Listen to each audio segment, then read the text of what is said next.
The Turtles Flying. A short story.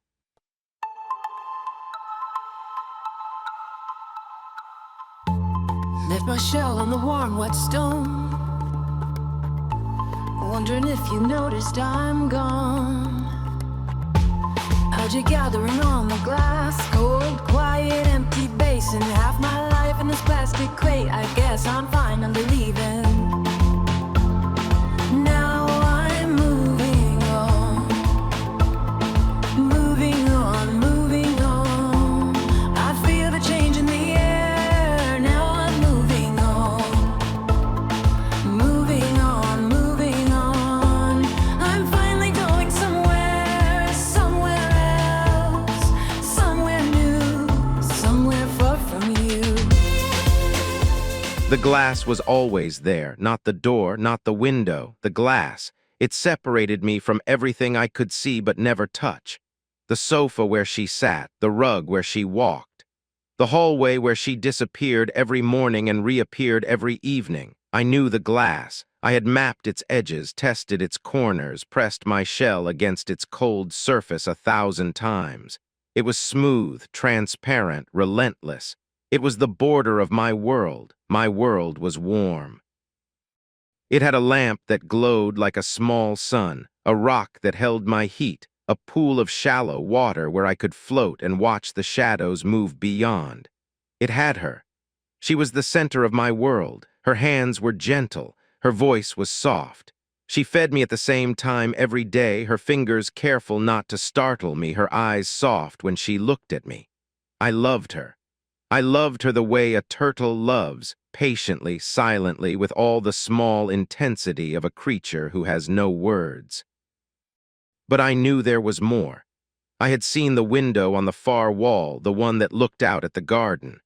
I had seen birds flying, their wings cutting through the air, their bodies light and free.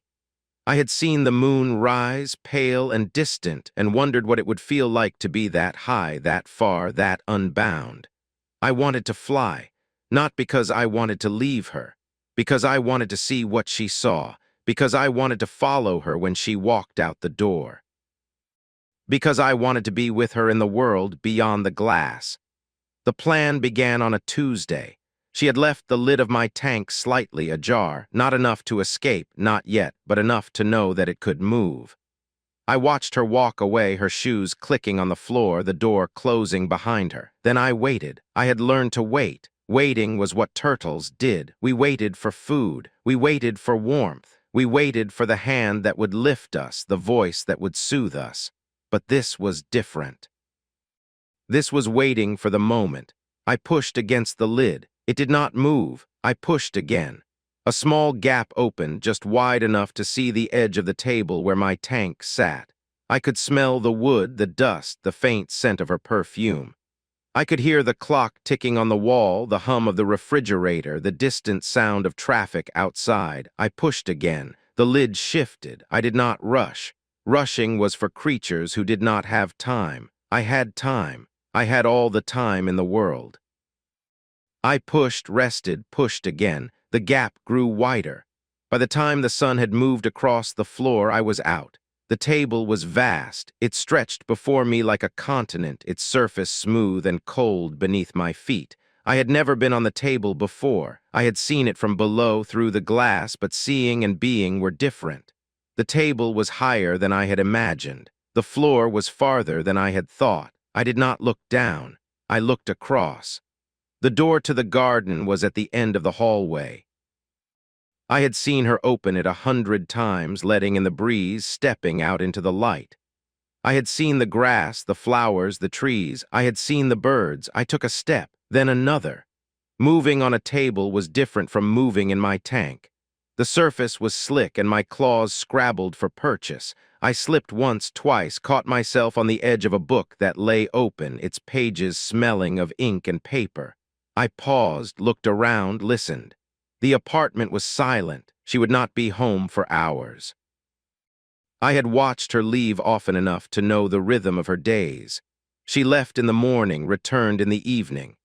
In between, the apartment belonged to me. I reached the edge of the table. The floor was far, but I had seen her cat, the neighbor's cat, not hers, jump from higher places and land without harm. I was not a cat. I was a turtle, but I was a turtle who wanted to fly. I dropped. The landing was hard. My shell hit the floor with a thud that echoed through the apartment. I lay still for a moment, waiting for pain. There was none.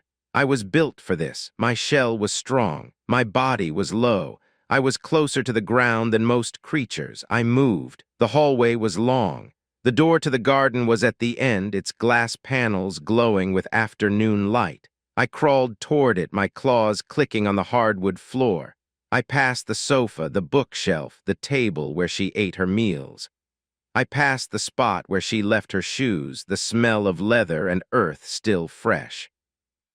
The door was closed. I had not thought about the door. I had thought about the garden, the grass, the sky.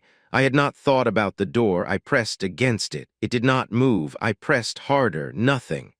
I sat there in the pool of light that streamed through the glass and looked out at the world I could not reach. Then I saw it. At the bottom of the door, a small gap. Not enough for a human, not enough for a cat, but enough for a turtle. I pushed. The gap was narrow and my shell scraped against the wood, but I was small and I was determined.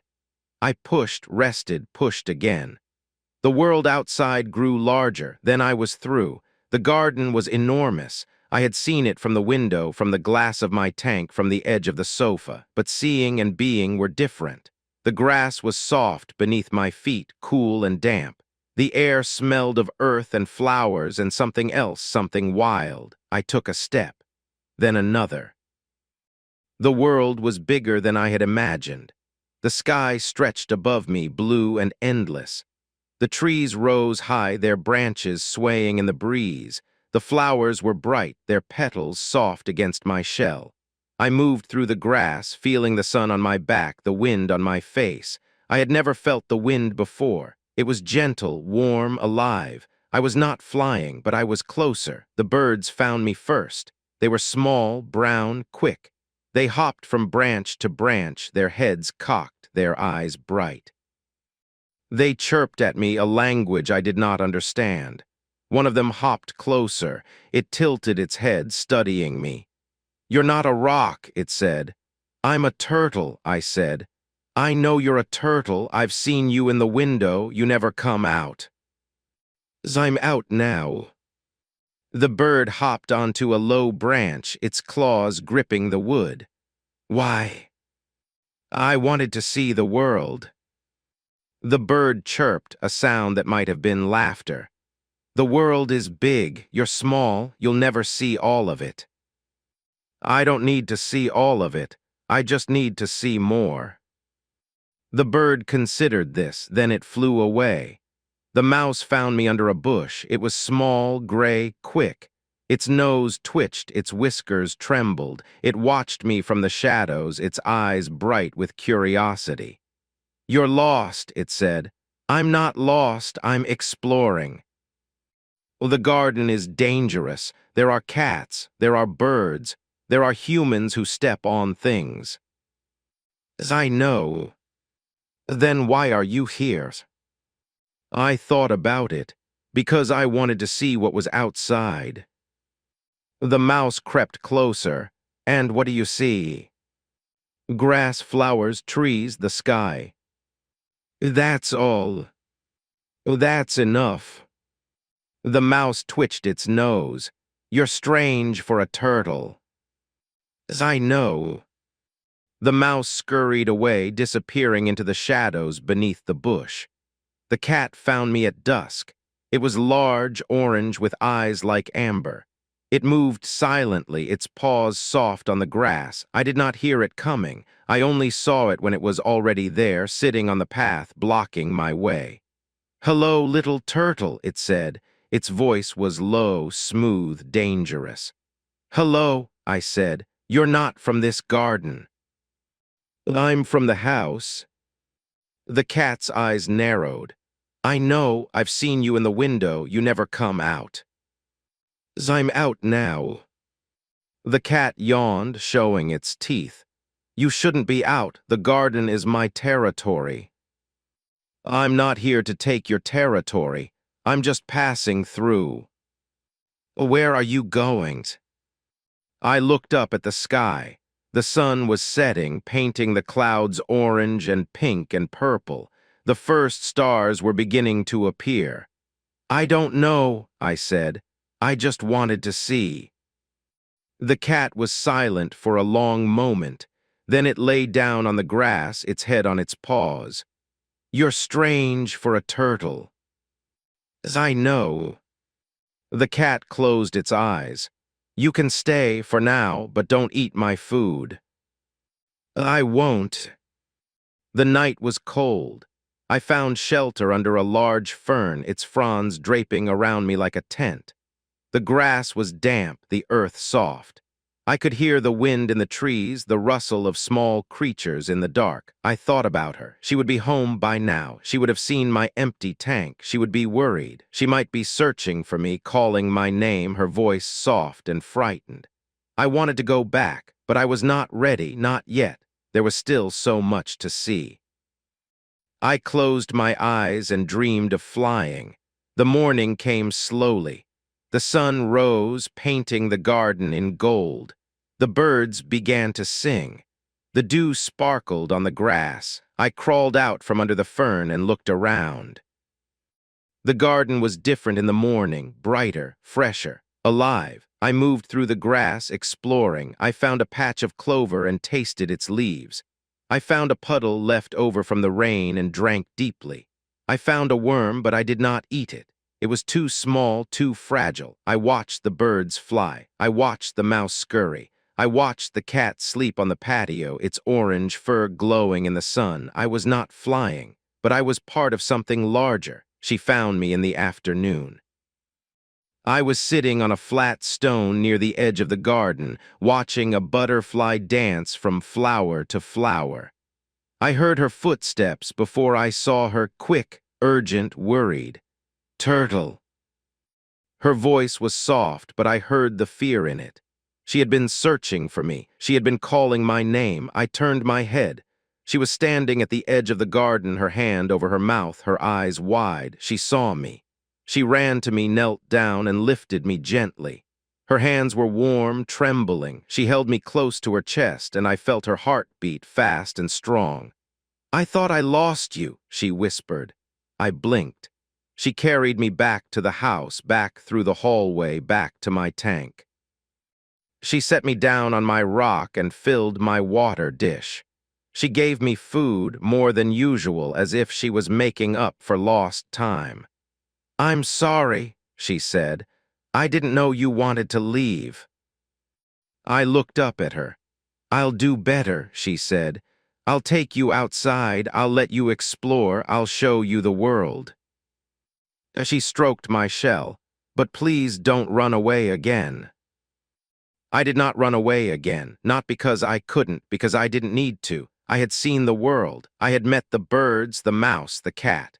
I had felt the wind, the sun, the rain. I had been lost and I had been found. The world was big, it was beautiful, it was dangerous, but home was where she was. I still dreamed of flying.